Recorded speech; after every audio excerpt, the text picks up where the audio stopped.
Hello, Easy Nation, and welcome to episode 5 of the Darth Easy Show. Yeah! Alright, so welcome to another episode of the Darth Easy Show. Once again, this episode is late. I just got my laptop this week, so now I can start watching shows again. So that's always a good thing, right? Yeah, I've been a little slacking behind. I was really been playing Kingdom Hearts 2, got caught up on all the TV shows that I was missing out on, and I also caught up on a stupid superhero movie that I've been meaning to watch that I was late on reviewing for my classic movie review for this week. But I'm going to probably have 2 up for this Sunday, so stay tuned to that. So, as I was saying, this is the Darth Easy Show. So, if you're new to the podcast, let me explain how it works. We have 5 segments on the show, technically 6, but it's mainly 5 with a little, like an upcoming. We have the movies, where I talk about the movies I've seen this week. This week I have 2 movies, plus the classic movie review to talk about. Then I talk about the week that was TV. I talk about from shows that from the last episode, from the end of the last episode, all the way up until, well, I guess Tuesday. Though I really don't have many shows that are coming out during the week anymore, now that summer's officially here. Next, we talk about video games. This week it's going to be, I'm going to be talking about Kingdom Hearts 2. Then we're going to be talking about anime. I'll be talking about the latest episode of Attack on Titan, episode called Warriors. Then I'm going to talk about Thrawn. Yes, I'm still Thrawn, and I'm not completely finished with Thrawn. Stay tuned to that. So let's begin with the show with the movies. So I saw 2 movies in theaters this week, and I have to say I was really exhausted. I saw these 2 movies Tuesday because I had a really long day that day. I saw 2 movies, and then I ate. Then me and Rainy Cage, we've been doing a little reaction video to the movie trivia Smowdown on Collider. You can check those out on his channel. And, I just whooped the floor with them. I won't spoil it because the video's not technically up yet. But let's just say it's a lot of fun to do. And then some guys from work, we do a Star Wars D&D game. That's Dungeons and Dragons. Yes, I'm a nerd. I know. I can hear the comments right now. It's like, Darth Easy, you're a nerd. What you doing, man? Come on. What you doing? But yeah, I've been dungeon mastering or game mastering the Star Wars campaign. And it was pretty fun, so, yeah. So let's talk about my day in movies. So the first movie I saw, this is the best movie I saw, but it's a movie I didn't see last week because of the stupid Wonder Woman screener that didn't work out. So I saw Pirates of the Caribbean, Dead Man Tell No Tales. And what I'll say about Pirates of the Caribbean, Dead Man Tell No's, it's not the best Pirates of the Caribbean movie, but it's not the worst. I mean, that's not really saying much. Let's be honest with you. The Pirates of the Caribbean movies have been, it was uphill, we are down in the creek. We're all the way, you're like on Mount Everest, and then you go all the way down to the valley, and you're trying to climb that up, and they can never even get a footing off the first cliff. They keep falling back and forth, back and forth. It's just astounding that this series that's continued. I can't believe this series is keep going on. And as I said, this is the 5th installment of the Pirates of the Caribbean series. And this one, Dead Man Tell Those Tales. And the basic premise of this one is that you introduce the character of Will Turner's son. I think it's Jack Turner or something. I don't really remember. The movie's not that memorable that I'm going to be able to remember the character names in the movie. But he's the son of Will Turner and Elizabeth Swann. And he is trying to find the staff of the staff or the spear of Poseidon. Poseidon was the god of the sea in Greek times or Roman times. I'm pretty sure it's Greek times. And basically so the story is of him trying to find the spear of Poseidon so he can end his father's curse of him being Davy Jones. And then you introduce this new girl character who, I will say, this female character was probably my favorite part of the entire movie, because one of my things about all the Pirates movies is that I like Johnny Depp's Jack Sparrow. This was one I did not like Johnny Depp in, because I felt like he was phoning it in. I felt he was just he was just trying to act like Jack Sparrow instead of actually becoming Jack Sparrow. And that was one of my main negatives of this movie. So that's a huge negative for Pirates of the Caribbean. And then there's this twist in this movie, which I talked about this female character that I really, really liked in the movie. I think the actor who plays her was a really good. It's going to be a star one day. And she's really smart. She's really intelligent. And all the people are thinking, "Oh, she's a witch. She knows stuff." And she's like, "I'm a woman." And just because I know stuff doesn't mean I'm a witch. It was a little comic element to it. And we find out, and she's like, "I got this journal from my father." And she's telling this to Barbossa. And Barbossa's like, "Wait, this looks familiar." And he's just like, "Oh, God." And then I was like, "Oh, God, you gotta be kidding me. This is stupid. What are you doing, Pirates of the Caribbean? Come on. What are you doing? No, I don't want it." And yes, the girl is the daughter of Barbossa. Oh, God. Come on. Seriously? Oh, my gosh. So, I hated that twist in the movie. And I will say, I did like Javier Van Dam, as the villain of Captain Salivar, or however you want to say it. It is Spanish after all. And I like that I like the backstory they did with him. He's wanting revenge. He's after pirates because they killed his father. So that was an interesting thing to put in the movie. But overall, Pirates of the Caribbean 10 Men Tell No Tales. Is it the best movie? No. Is it the second best Pirates of the Caribbean movie? Sure, but it gets the same score as the other Pirates movies do. A C+. Very movie. So the next movie I saw in theaters was the movie I know you're all expecting me to talk about, and that is Wonder Woman. Oh my gosh, Wonder Woman was so good. Finally, the DC movies are on track. I love Man of Steel. I absolutely loved Man of Steel. It's one of my favorite comic book movies of all time. Then you introduce a second movie, Batman v Superman: Dawn of Justice. Very underwhelming, and I felt like they tried to do too much stuff in Batman v Superman. Suicide Squad's a movie I liked at first, and over time, it's a movie where I'm just starting not to like at all.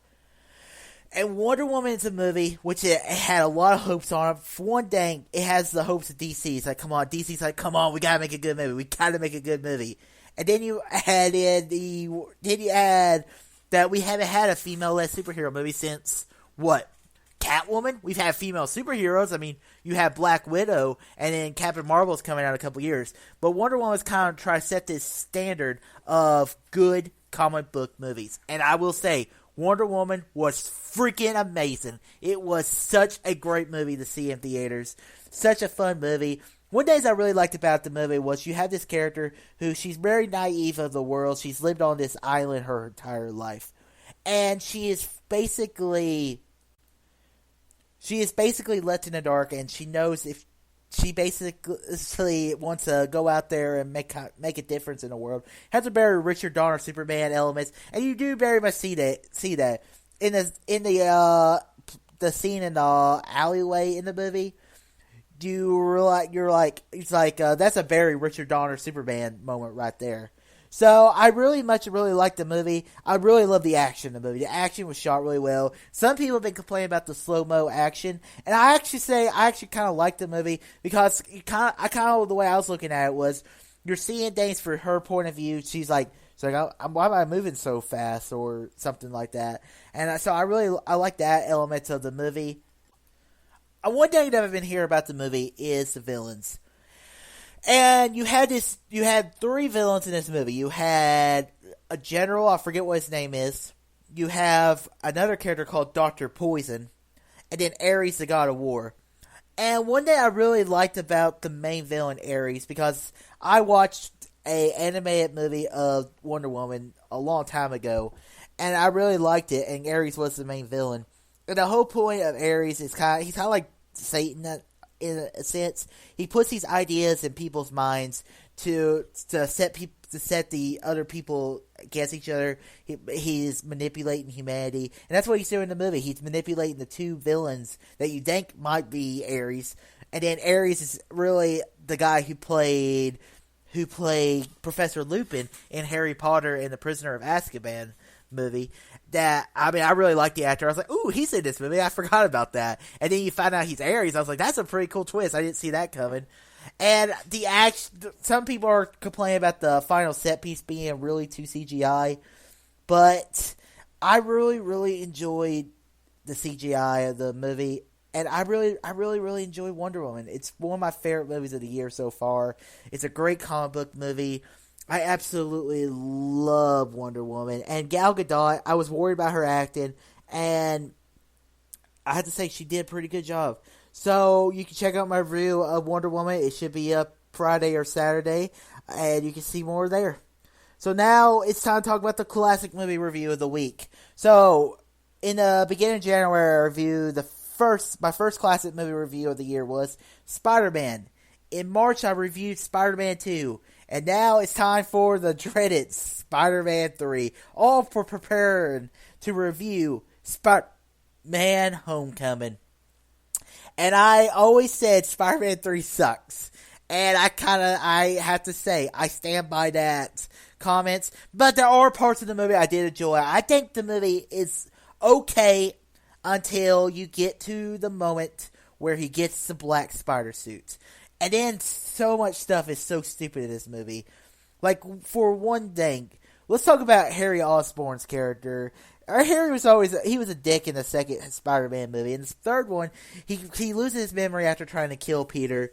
And he's just like, and then he's just all his happy-go self. And I really felt like this is probably James Franco's best movie in the Spider-Man movies he was in. I just don't care for this movie. I think the main problem with this movie was it was the stupid villain in Venom. There were two main villains in Spider-Man 3. You had Sandman, Venom, and then Harry Osborn's Green Goblin, or as Spidey calls him, Baby Goblin. I mean, he was so stupid. These villains. A lot what I've heard about this movie was that Sony kind of pushed. He's like, "Hey, we want Venom in the movie, and we want Venom in the movie." He's like, "No." He's like, "Oh, yeah, if you don't put Venom in the movie, you're not making this movie." Then he's like, "Fine," and so he half-assed Venom in the movie. And I really think a Venom. I mean, you see, Sony's been trying to make a Venom movie for the past few years. I mean, right now they just cast Tom Hardy to play Venom, so that's interesting. But I think what he really wanted to do was kind of get the focus back onto Uncle Ben's murder, Sandman. And I think that could have been a little more interesting story. And then Harry Osborn's plan, when he regains his memory, he tells Peter Parker, he tells Mary Jane Watson to say, break up with Spider-Man, and then I'm just going to give him an evil smile. And then that's it. That's the entire evil plan. It's a terrible evil plan. I have no idea what's going on in that moment. So overall, Spider-Man 3 is not a good movie. I like Spider-Man 1 and I like Spider-Man 2. I do think they are dated, but I do think they are good movies. I will say Spider-Man 3 is not as bad as I remembered the movie to be, but it was hard to get through. And Topher Grace, I mean, Eric Foreman as Venom was terrible. And you can see my full review. It'll be out Sunday. Alright guys, so now it's time to move on to the TV segment of the show. Alright, since I missed a week of TV last week, I'm going to be doing 2-episode reviews for most of my shows of Doctor Who, The Leftovers, and American Gods. And then we can get to, and then after next week, it should be a little more normal. As I said at the beginning, TV's dying down, so the Darth Easy show should be a little shorter. But let's talk about, and I'm also going to talk about the 5th season of House of Cards. So first off, we had season 10 of Doctor Who season 10, episode 7, The Pyramid at the End of the World. So in this episode, this is basically a 3-parter, a sequel to Extremis. You bring back in the Blind Monks characters in this episode.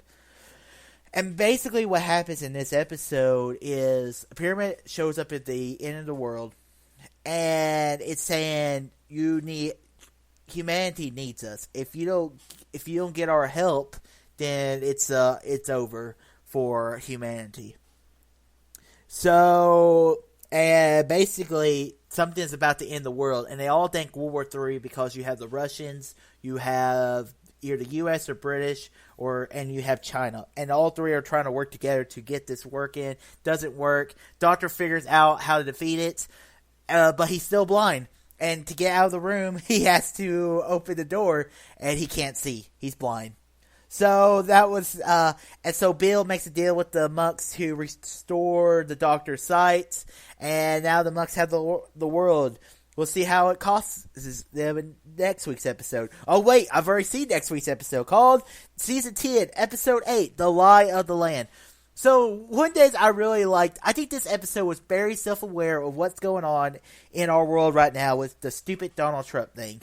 And because this episode, called The Lie of the Land, was basically these monks giving fake news, saying, oh, we've been here for centuries, we defeated the Daleks, we defeated the Cybermen. And even at the end of the episode, the Doctor's like, I declare you fake news! And that was the funniest part of the entire episode. It was just like, holy crap, they're so self-aware. And Doctor Who has always made, like, comments toward what's going on. And, I mean, like, shows like, or like movies like Star Trek. I mean, you have the movie about communism in one of the older Star Trek movies.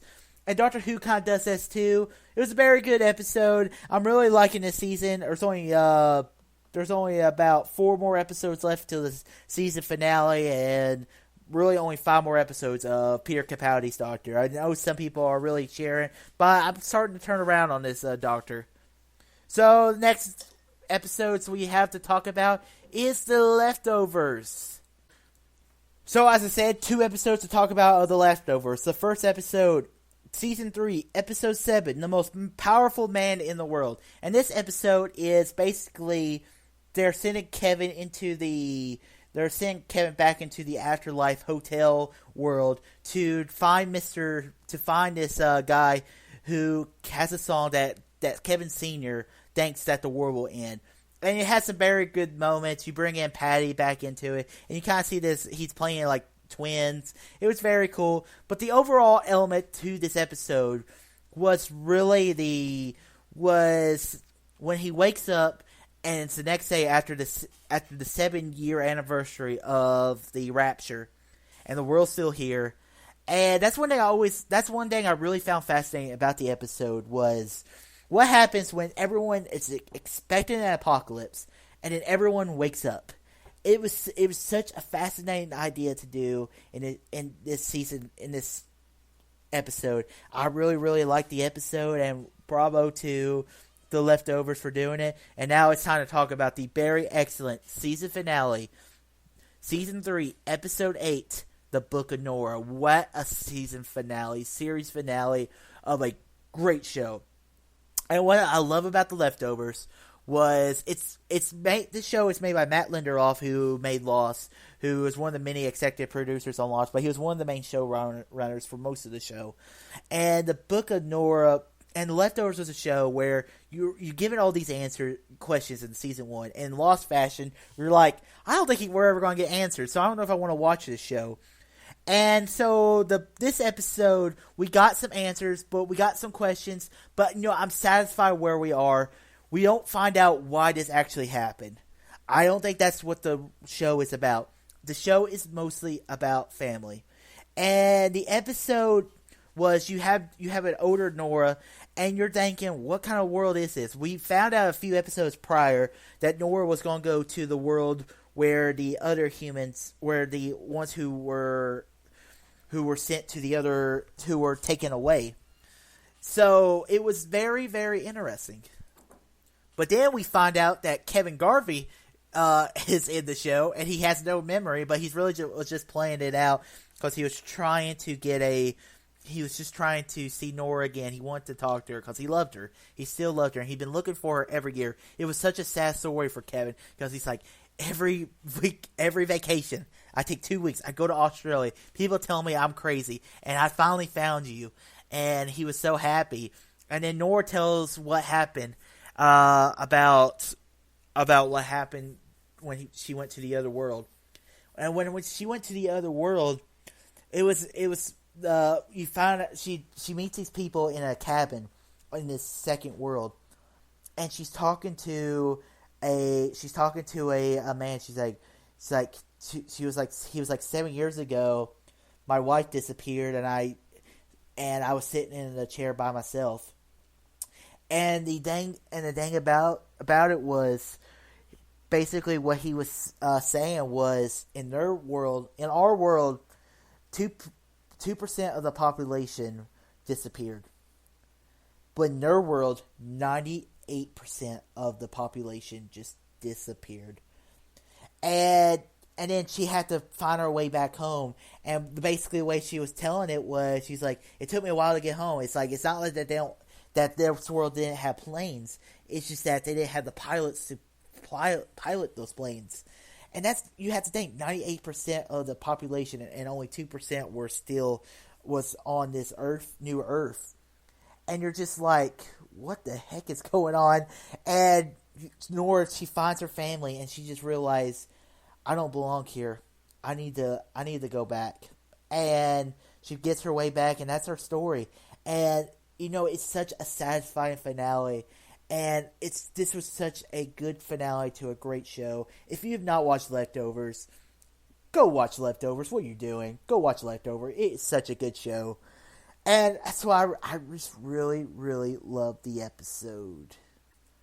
Now it's time to talk about one of the best shows on TV, and that is American Gods. And we're talking about Episode 5, Season 1, Episode 5, Lemon Scented You. In this episode, Laura is on it's on the bed, as we see in the last 2 episodes, waiting for Shadow. And she basically explaining to Shadow that she's dead, basically. And she's like, do you still love me, Poppy? And he's like, no. And she kisses him, and her heart starts beating. And it's very interesting what's going to happen. But the one thing I mainly really want to talk about this episode was you get the introduction of the new gods. You get the introduction, I guess, the villain or antagonist of the show. And the whole idea of American Gods, is, if we're finding out, is that Mr. Wednesday is building up a team of the old gods who combat the new gods. Old world versus new world. And you introduce this character called Mr. World, who basically represents globalization. And he doesn't want to be enemies with Mr. Wednesday. He wants to rebrand Mr. Wednesday, who's basically Odin. And he wants him to be a missile. He wants him to represent a missile to nuke North Korea, and it'll be a new Valhalla. And you also introduce this character, the one you saw on the TV not too long ago, who was basically Marilyn Monroe. She becomes the characters that she sees on the TV, and you introduce the character who represents social media that we saw in the first episode. This was a very, very good episode. It gives me more and more questions, but I'm really, really liking the show so far. And then we're going to be talking, now we also got to talk about American Gods Season 1, Episode 6, A Murder of Gods. In this episode, we see Shadow and Mr. Wednesday. They had escaped the cops, and they were going to Kentucky, to Vulcan, Kentucky, to talk to a god called a volcano. I just read about this, that volcano. This episode was not in the books or anything, and that Mr. World had talked to Vulcan to rebrand his become a rebrand and put the Vulcan name on his on guns. He basically became the representation of guns, and it was such a dark, weird way to do this episode, because you had in the episode was basically, he said, it's like when people use my bullets, when there's a school shooting or anything, he's like, he feels so good because, like, the gods, they feed on power from people worshiping them. And that's so when people use these guns, he gains more power. And it was a very interesting thing. You also, in this episode, you bring in you remember that gay who had sex with the Indian genie? He was back in this episode, and he was teamed up with Laura and the Leprechaun character, and they were all going towards Those three are trying to revive Laura back to life. He's like, what you need is a good resurrection. And that's what they're doing, and it's gonna be interesting. I really like the girl who plays Laura. I'm really starting to like her character a lot. This is a very good show. It's one of my favorite shows. I'm sad there's only 2 more weeks of the episodes, but I'm curious to see where we end the season. Does the show end in Wisconsin? I guess we'll find out. So next we're talking about Last Week Tonight with John Oliver, Season 4, Episode 14, The Paris Agreement. Basically what this episode was, the funniest part about the entire episode was he was talking about the London shooting. And I mean, thoughts and prayers to the people of London. They've been through a lot this past few weeks. And the funniest thing, though, he pointed out to was this video of people running from the explosion or from the van, killing a bunch of people. And you had this one British guy who was coming from the bar with a full pint of beer. And it's like, if that's not more British, I've not seen anything more British than that. So it was very funny, but he's basically talking about Paris Agreement. He was talking about how stupid Trump is being, and I know some people that I'm friends with on Facebook or love Trump for some reason. They just get off on Trump. They're like, yeah, I love Trump, yeah. But I just cannot stand the man. He's just a terrible president, and who knows what's going to happen. But very funny episode of Last Week Tonight with John Oliver. So next we're talking about my final TV review, well, almost my final TV review, is Better Call Saul, Season 3, Episode 8, Slip. So in this episode of Better Call Saul, the episode is mainly called Slip because if you remember, Chuck always called Jimmy Slippin' Jimmy, which means he was kind of a criminal, and you see that he's basically bribing the community manager. He's like, if you don't let me and him, I'm going to sue you, and can you afford 7 years without your pension or anything? And it was a very, very cool moment in the episode. I really, really liked this episode of Better Call Saul. You see stuff with Chuck about him trying to become a lawyer again. He's trying to get over his condition. You also have in this episode stuff with the main girl. She's very good in the episode.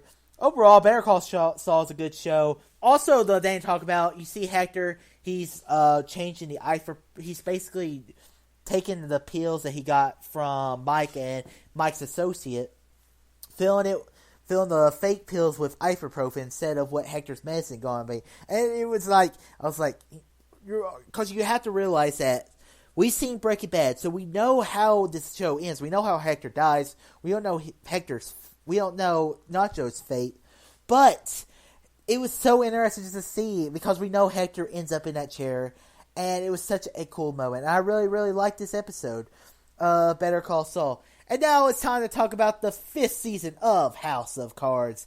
I wasn't crazy about House of Cards Season 5.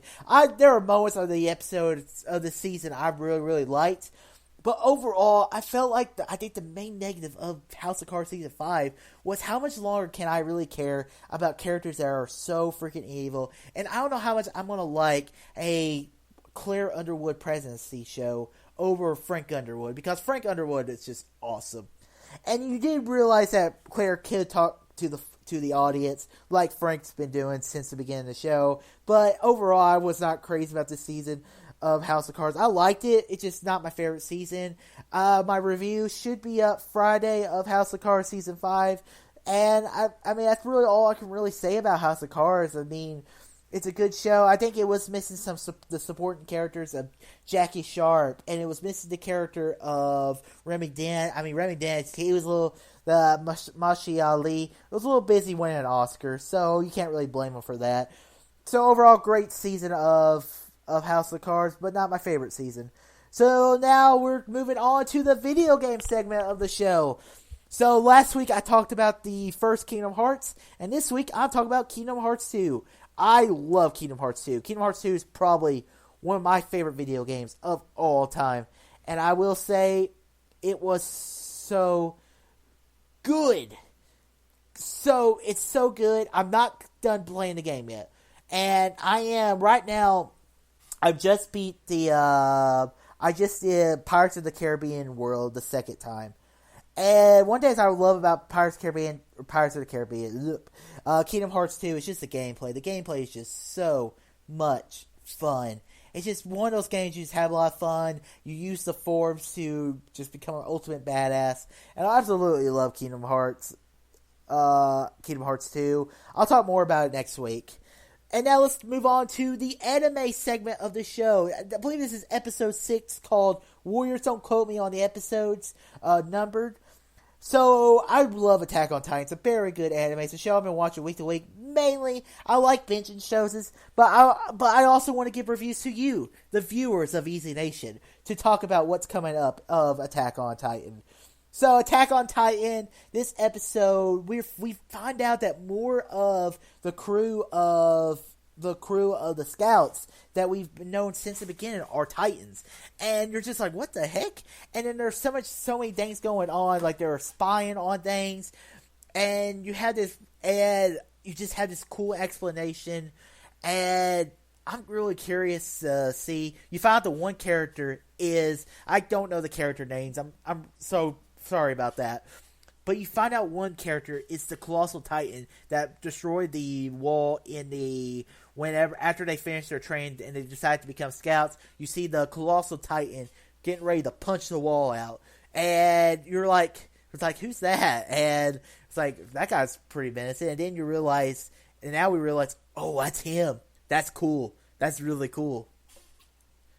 And it's going to be interesting to see how Attack on Titan continues forward. I'm really looking forward. I believe next week's episode is just going to be the freaking awesome boss fight between the two Titans, or 1-on-2 Titans. So it'll be interesting to see that. So very, very cool episode of Attack on Titan. And now we're talking about my book review, and that is Thrawn. And once again, I'm not complete with the book. And you know what the sad part about it is? I have 25 pages left in that book. And I will not be able to finish Thrawn for this Darth Easy show, but I will, most likely, finish this book next week.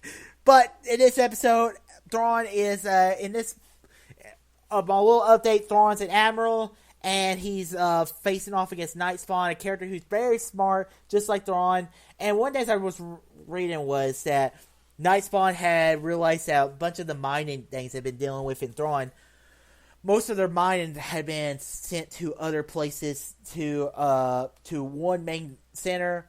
We can all guess it's probably going to be the Death Star, but it's going to be interesting how this book ends, and I am really, really interested to see how it ends, and I really like Thrawn so far, and I'm really looking forward to reviewing it. And that concludes. Now let's finish this show up by talking about upcoming movies and other stuff that I'll be talking about next week for the Darth Easy Show. So as I call this the upcoming segment for the Darth Easy Show! So mainly in the movies, we have 2 movies that are coming out. The first movie we're going to be talking about is The Mummy. The Mummy comes out Friday. Once again, I'll be seeing it Tuesday because those are my dates off. And The Mummy is a movie which, they're trying to start this dark monster movie universe. They're calling it the Dark Universe. And from early reviews I'm hearing The Mummy, it's not that good, but I'm still interested to see it. So we'll see how it goes. I hear the main problem of the movie is kind of just trying to set up stuff. Then there's this horror movie called It Comes at Night. It's very creepy, very scary, and I'm looking forward to watching it. And it's actually coming out in the theater near me, so I will be seeing that. Probably another double feature day for me. So that's going to be another long day for me. So next we also have in the realm of... So then for the classic movie review, this Sunday, my classic movie review, I have the review of Spider-Man 3 coming out. But I will also be having out, hopefully, if I watch it by then, which I'm probably going to be watching it tomorrow night. And that is Rise of the Planet of the Apes. Rise of the Planet of the Apes is such a good movie. I'm looking forward to rewatching it. And this is all to prepare for War for the Planet of the Apes. So I will be talking about that next week on the Darth Easy Show. TV, we still have 2 weeks left of Better Call Saul, American Gods. I'll finish up Kingdom Hearts. So that really concludes episode 5 of the Darth Easy Show. Guys, I hope you enjoyed the show. So make sure, also some other videos, so make sure you pay attention to. make sure you check out my YouTube movie reviews. Let's help get those videos. Let's get those views up and let's get those video counts up. I also had the Easy K show this month. So that just came out. Check it out on the Darth Easy YouTube channel. I have a playlist for the Easy K show. It should be there. Or just go to the Raining Cage YouTube channel. Help him out. Give him a subscribe as well. And also check out our reactions to our review to the movie trivia Smowdown. So guys, as always, it's been another fun episode. I really love doing this. It's one of the favorite things to do. Sorry this is late. Next week I'm probably most likely gonna have this episode on Tuesday. So make sure you keep listening however you're listening to it. And thanks for watching, thanks for listening, guys. And I'll see you next time. Bye. All too easy. Bye.